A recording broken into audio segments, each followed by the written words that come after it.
Robert green రాసిన the 48 loss of power. ఇది ఇతరులను ఎలా ప్రభావితం చెయ్యాలో చెప్పే ఓ గైడ్. కేవలం అమెరికాలోనే 12 లక్షలకు పైగా కాపీలు అమ్ముడయ్యాయంటే దీని ప్రభావం ఎంతుందో అర్థం చేసుకోవచ్చు. అసలు సీఈఓలు, ర్యాపర్లు కూడా దీన్ని ఎందుకు చదువుతున్నారు? అదేంటో ఇప్పుడు చూద్దాం. అంటే శక్తి అంటే పదవి కాదు, ఫలితాలపై కంట్రోల్ ఉండటం. ఈ పుస్తకం ప్రకారం పవర్ అనేది ఒక నైతికత లేని గేమ్. మనుష్యుల స్వార్థాన్ని అర్థం చేసుకోవడమే ఇక్కడ ముఖ్యం. ఈ నిజాన్ని అర్థం చేసుకుంటేనే ఇతరులు ఏం చేస్తారో మనం అంచనా వేయగలం. అంటే లక్ష్యమేంటంటే ఎక్కువ పవర్, ఎక్కువ అవగాహనతో వ్యూహకర్తగా మారడం. ఒకప్పుడు అటెన్షన్ అంటే నగల ప్రదర్శన, మరి ఇప్పుడు మార్కెట్లో మన మాటే వినపడాలి. అటెన్షన్ అనేది ఆక్సిజన్ లాంటిది. ఎలాన్ మస్క్, నైక్ లాంటి వాళ్ళు ఈ విషయంలో మాస్టర్స్. వినడానికి పాతకాలంలా ఉన్నా బిజినెస్లో సగం సగం పనులు చేస్తే ప్రత్యర్థులు మళ్లీ పైకి లేస్తారు. ఫేస్బుక్, స్నాప్చాట్ విషయంలో అదే చేసింది.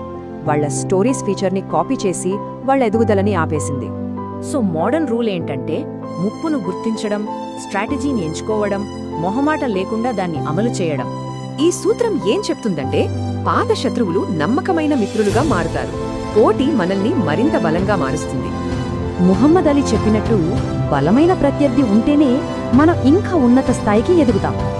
మరి ఇదంతా వింటుంటే ఈ పుస్తకం కేవలం విలన్ల కోసమే రాశారా అనిపిస్తుంది కదా. సరే, దీన్ని మరో ఫేమస్ పుస్తకం మాకియావెల్లీ రాసిన ద ప్రిన్స్ తో పోల్చి చూద్దాం. మాకియావెల్లీ కూడా కఠినమైన పనుల గురించి చెప్పాడు, కానీ వాటిని ఇష్టంతో కాదు, అవసరమైతేనే చెయ్యాలన్నాడు. అంటే మాకియావెల్లీ అవసరమని చెప్పిన దాన్ని గ్రీన్ గొప్పగా కీర్తిస్తాడు.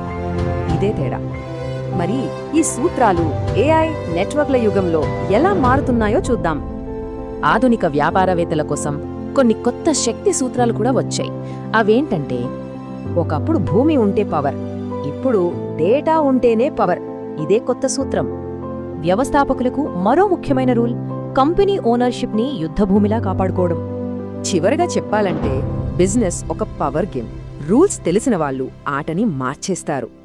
అసలు ప్రశ్న ఈ సూత్రాలు మంచివా చెడ్డవా అని కాదు, వాటిని ఎలా ఉపయోగిస్తారు అన్నదే.